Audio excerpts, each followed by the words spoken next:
May 2 വിഴിഞ്ഞം തുറമുഖത്തിന്റെ commissioning നടക്കും. പ്രധാനമന്ത്രി നരേന്ദ്രമോദി കമ്മീഷനിംഗ് നിർവഹിക്കും. അതിന് മുന്നോടിയായി അവിടുത്തെ ഒരുക്കങ്ങളും ക്രമീകരണങ്ങളും വിലയിരുത്താൻ തുറമുഖം എത്രമാത്രം സജ്ജമായി എന്നത് നേരിട്ടെത്തി തന്നെ പരിശോധിക്കുകയാണ് മുഖ്യമന്ത്രി പിണറായി വിജയൻ. അദ്ദേഹത്തിനോടൊപ്പം മന്ത്രിമാരടങ്ങുന്ന സംഘവുമുണ്ട്. കേരളത്തിന്റെ സ്വപ്ന പദ്ധതിയായ വിഴിഞ്ഞം അന്താരാഷ്ട്ര തുറമുഖം മെയ് 2 പ്രധാനമന്ത്രി കമ്മീഷനിംഗ് ചെയ്യുന്ന നിമിഷത്തിനു വേണ്ടിയുള്ള കാത്തിരിപ്പ് കൂടിയാണ് ഇനിയുള്ളത്. കഴിഞ്ഞ ദിവസങ്ങളിലാണ് ഇത് സംബന്ധിച്ച ഔദ്യോഗികമായ അറിയിപ്പ് പ്രധാനമന്ത്രിയുടെ ഓഫീസിൽ നിന്നും വരികയും ചെയ്തത്.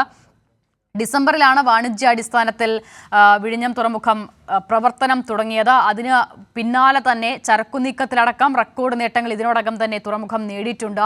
ലോകത്തിലെ തന്നെ ഏറ്റവും വലിയ കണ്ടെയ്നറുകളായ MSC തുർക്കി അടക്കം വിഴിഞ്ഞം തുറമുഖത്തേക്ക് വന്നതും നമ്മൾ കണ്ടതാണ്. അങ്ങനെ ചരക്കുനീക്കത്തിലും കപ്പലുകളുടെ വരവിലുമടക്കം വിഴിഞ്ഞം തുറമുഖം വലിയ റെക്കോർഡുകൾ ഇതിനോടകം തന്നെ നേടുകയും ചെയ്തിട്ടുണ്ട്. പക്ഷേ ഔദ്യോഗികമായ കമ്മീഷനിങ് അത് ബാക്കി നിൽക്കുകയായിരുന്നു. പ്രധാനമന്ത്രിയുടെ കൂടി സൗകര്യം പരിഗണിച്ച് കമ്മീഷനിങ് എന്നത് മെയ് 2 തീരുമാനിച്ചിരിക്കുകയാണ്.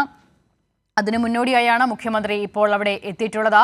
അതിവേഗത്തിലായിരുന്നു, ദ്രുതഗതിയിലാണ് വിഴിഞ്ഞം തുറമുഖത്തിന്റെ നിർമ്മാണ പ്രവർത്തനങ്ങളൊക്കെ പുരോഗമിക്കുകയും ചെയ്തത്.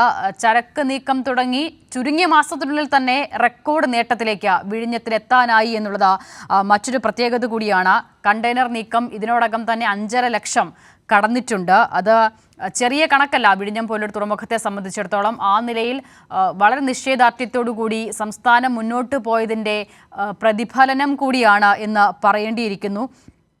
1 ലക്ഷത്തിലേറെ കണ്ടെയ്നറുകളാണ് പ്രതിമാസം വിഴിഞ്ഞം തുറമുഖം കൈകാര്യം ചെയ്യുന്നത്. രാജ്യത്തെ ആദ്യത്തെ സെമി ഓട്ടോമേറ്റഡ് ക്രെയിൻ സംവിധാനമുള്ള തുറമുഖം കൂടിയാണ്. അത് കൂടുതൽ കരുത്തേകുന്നുണ്ട് ഇതിൻ്റെ പ്രവർത്തനത്തിന് എന്നുള്ളതാണ് ഏറ്റവും വലിയ പ്രത്യേകത. 260-ലധികം കപ്പലുകൾ ഇതിനോടകം തന്നെ വിഴിഞ്ഞത്ത് വന്നുപോയിട്ടുണ്ട്.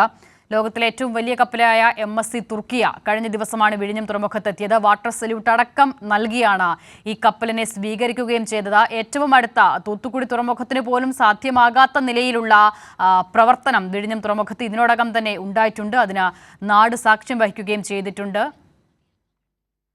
1ാം ഘട്ട കമ്മീഷനിങ്ങിനാണ് മെയ് 2 ഇപ്പോൾ വിഴിഞ്ഞം തുറമുഖം തയ്യാറെടുക്കുക കൂടി ചെയ്യുന്നത്. പൂർണ്ണമായും പ്രവർത്തന സജ്ജമാകുന്നതോടുകൂടി രാജ്യത്തിൻ്റെ തന്നെ അഭിമാനമായി വിഴിഞ്ഞം തുറമുഖം മാറുമെന്നുള്ള പ്രതീക്ഷയാണ് കേരളത്തിന് കൂടിയുള്ളത്.